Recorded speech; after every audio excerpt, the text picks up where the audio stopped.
সাতক্ষীরায় আম গাছ ভরে গেছে মুকুলে, চারদিকে মুকুলের মৌ মৌ ঘ্রাণ। আবহাওয়া অনুকূলে থাকলে ভালো ফলনের আশা করছেন আম বাগানীরা। সাতক্ষীরা প্রতিনিধির তথ্য ও ভিডিওচিত্রে আল মুকসিদের রিপোর্ট।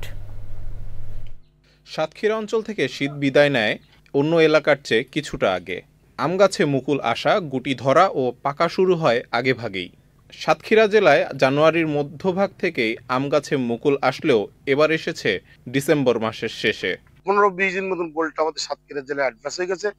এবছর আমাদের হাতে গোবিন্দ এবং ন্যাংলা যদি দুর্যোগ না হয় ইনশাল্লাহ অনেক বেশি হবে, ইমফিওর ভাগটা কম হবে। মাঘের থেকে মনে করেন ফাল্গুন মাসের 15 পর্যন্ত বইল কম বেশি থাকবে, তারপর আস্তে আস্তে মনে করেন বইলগুলো পড়ে যাবে, গুটি কেটে যাবে।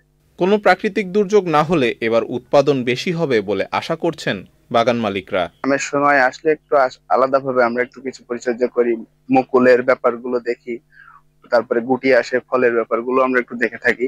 সাতক্ষীরার যে আমটা সুনাম নষ্ট করে কিছু অসাধু ব্যবসাদাররা আগাম কিছু আম ভেঙে তারা বাজারে বিক্রয় করে।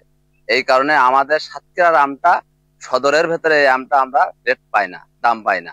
আম বাগান পরিচর্যা ও রোগবালাই নিয়ে পরামর্শ দিচ্ছে কৃষি বিভাগ। আমাদের সাতক্ষীরা থেকে প্রথম আমের রপ্তানিটা শুরু হবে এবং গোবিন্দভোগ এবং হিমসাগর দিয়ে এই রপ্তানিটা শুরু হবে।